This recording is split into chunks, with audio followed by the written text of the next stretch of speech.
দুবছর আগের ভয়াবহ বন্যার ক্ষত শুকানোর আগেই ফের বন্যায় সুনামগঞ্জের প্রায় ২৫০ কিলোমিটার সড়ক, কালভার্ট, ব্রিজ সহ বিভিন্ন অবকাঠামো ক্ষতিগ্রস্ত হয়েছে। এতে নতুন করে চলাচলে দুর্ভোগ পোহাতে হচ্ছে স্থানীয়দের। ক্ষতিগ্রস্ত সড়ক নির্মাণে ৭০০ কোটি টাকা প্রয়োজন বলছেন সংশ্লিষ্টরা। স্বাস্থ্য এবং স্বাদের মধ্যে চমৎকার একটা ব্যালেন্স করে পীর প্রিমিয়াম আয়োডাইজড লবণ। সুনামগঞ্জ ছাতক ভায়া দোয়ারাবাজার উপজেলা সড়কের কাটাখাল এলাকা ২০২২ সালের বন্যায় সড়কের প্রায় ৩০০ মিটার ধসে যাওয়ার পর এখনও সংস্কার হয়নি। সদরে যেতে ৩ বার খেয়া পাড়ি দিতে হয় দুই উপজেলার মানুষকে। ২০২২ সালে এই বন্যায় এইগুলা ভাঙ্গা হয়েছে, ফুল টল ভাঙ্গা নিছি, এখন পর্যন্ত খামর না। আমরা খুব একটা দুরন্ত কষ্টই আছি। এখানে মানুষও মারা গেছে ভাঙ্গার কারণে।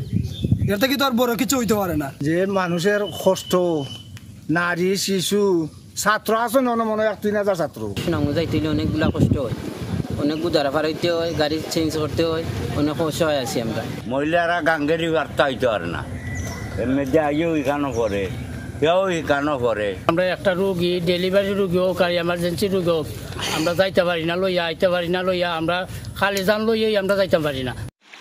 ২০২২ সালের বন্যার ক্ষতি পুষিয়ে ওঠার আগে নতুন করে এবারের বন্যায় সুনামগঞ্জে প্রায় ২৫০ কিলোমিটার সড়ক ও অবকাঠামো ক্ষতিগ্রস্ত হয়েছে।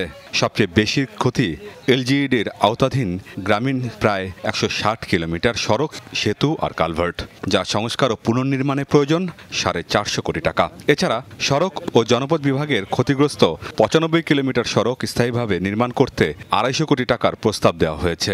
১৪০ থেকে ১৬০ কিলোমিটার রাস্তা এবং অন্যান্য স্ট্রাকচারের অ্যাপ্রোচ বা স্ট্রাকচারের কিছু অংশ ক্ষতিগ্রস্ত হয়েছে।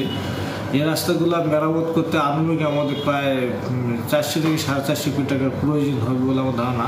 দীর্ঘমেয়াদী পরিকল্পনার জন্য যে অ্যাসেসমেন্ট করেছে, এটা আমাদের দেখেছে যে এই কাজগুলো যদি আমরা করতে চাই তাহলে আমাদের প্রায় ২৫০ কোটি টাকা ক্ষয়ক্ষতি হয়েছে বা আমাদের কাজ করা দরকার বলে আমরা মনে করি। এই অবস্থায় জেলা প্রশাসন ও সড়ক বিভাগের কর্মকর্তাদের সাথে সমন্বয় সভা হয়েছে। সভায় নির্দেশ দেওয়া হয়েছে পানি নেমে যাওয়ার পর সংস্কার কাজ শুরু করার। এবারে বন্যার প্রতিরোধ ২২ বন্যার চেয়ে কম, এগুলো আমরা পানি নামার সমস্যা হবে, বর্ষা হওয়ার সমস্যা হবে, আমরা এগুলো মেরামত কাজ শুরু করবো। জেলার অনেক সড়ক এখনও পানিতে নিমজ্জিত থাকায় ক্ষয়ক্ষতির পূর্ণাঙ্গ হিসাব পাওয়া যায়নি। আমিন বাবু, যমুনা নিউজ।